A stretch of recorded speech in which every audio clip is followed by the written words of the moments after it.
Imagine that you are a parent, college student, or everyday worker going to work every day, whether it's full-time or part-time, in order to pay for your everyday living expenses, pay for the cost of living, and to live the lifestyle that you desire. Now imagine going to work every day and only making $7.25 per hour. Let's be honest, your life would be difficult and you would barely be able to make it, let alone save for unforeseen expenses or even to pay for your everyday living expenses. How many of you can say that you were paid what you think you deserve from your current employer? How many of you can say that you would not accept any more money if it were offered to you? My name is Shauna Lee, and today we'll be talking about low hourly wages and why they need to be raised. Now that you know what we'll be discussing, let's go ahead and jump into some statistics about the federal minimum wage. According to the United States Department of Labor, and in their history of minimum wage rates Act under the Fair Labor Standards Act, minimum wage was first brought about in 1938, where it was only 25 cents per hour. Minimum wage was made to stabilize the post-depression economy and to protect workers in the labor force. The last change in the federal minimum wage was over a decade ago, in 2009, when it was raised from $6.55 per hour to what it is now, $7.25 per hour. With minimum wage rates have not been adjusted in over 13 years, the cost of living has rose and inflation has constantly been on the rise. So how could we say that minimum wage was made to create and protect the people in the workforce when it has not been adjusted to help with everyday living expenses? Currently, there are 1.25 million Americans at or below the federal minimum wage and 247,000 U.S. American workers who earn exactly the federal minimum wage of $7.25 per hour. Working 40 hours per week and only making $7.25 per hour, you would only be making $15,000 per year. This is not enough money to take care of your bills, raise a family, and pay for college tuition, and we will learn why. According to Divvy, in our minimum wage versus cost of living article from 2022, it is rare for a full-time income of a U.S. minimum wage earner to cover their cost of living, especially if they are providing for more than just themselves. According to Insider, in recent polls show that people making less than $10 an hour typically are women, people of color, and people who live in rural areas. This hit home for me, being a Black woman and from a rural area in Virginia. It is important to raise minimum wage in order to keep families and upcoming families out of poverty and keeping college-age kids from dropping out of school simply because they're unable to afford to go. Without financial aid, a lot of kids are having to work in order to pay for their tuitions, and working on a minimum wage income is surely not enough. This is a very personal topic to me, being that I am a worker, a full-time mother, and a college student myself.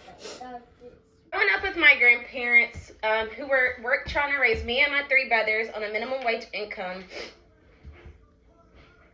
I've seen them struggle to sometimes put food on the table and even sometimes to pay bills, taking out loans and getting further and further in debt in order to just take care of our family.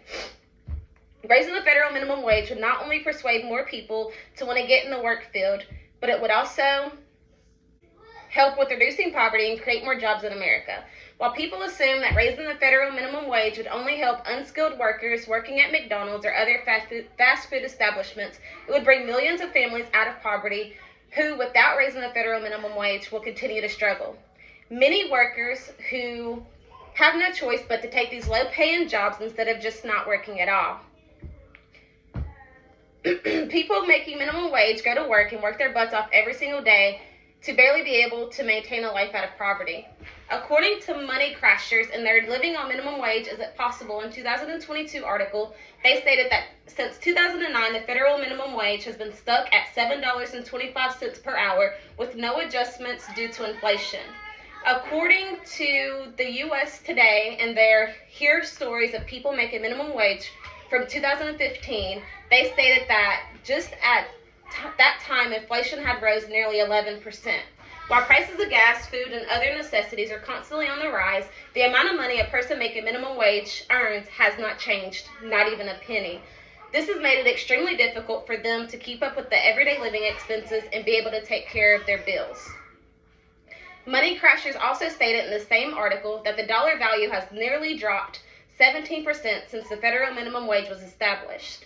Minimum wage is no longer a livable income, and it has been proven time over time again. Increasing minimum wage would help so many families who are currently living in poverty or below the poverty line financially living to get a decent life. According to Robert Wood Johnson's Federal Minimum Wage on Poverty, Earnings and Net Family Resources states that raising the federal minimum wage to $15 per hour would increase the family earnings of nearly 56 million workers nationwide by an average of $5,600 per year. This is an exceptional amount of money that will not only help with bills, but it will also help with the daily living expenses that families endure. They also stated that if we assume there are no job losses with the raise of the minimum wage income to $15 per hour, then there would be 1/3 of U.S. workers would be affected by an increase in the federal minimum wage being increased. According to Zappia, there are at least 1.25 million Americans who earn more than or equal to who earn less than or equal to the federal minimum wage as of 2021. Zappia also states that since 2009, when minimum wage was last raised, it had lost 21% of its purchasing power, meaning that the dollar isn't buying what it would have in 2009. Some pros of raising the federal minimum wage income would be that it would improve employee retention, increase the needs of goods and services, and it would boost employee performance. Raising the federal minimum wage would be a positive thing, not only for employees, but also for employers, because people would have more spending money, and it would lead to a striving economy. Most, if not all, minimum wage earners spend most of their money on bills and necessities. Therefore, raising it would give them more money in their pockets for recreational spending, which is good for the economy. Knowing these benefits is very important because it would help working families and boost their economy and create more jobs.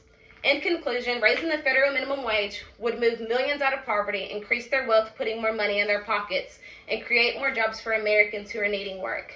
We have established why raising the federal minimum wage would benefit many U.S. workers, move out of poverty, and create more jobs for America. Now let's reach out to our local governments and propose that Tennessee raise their federal minimum wage.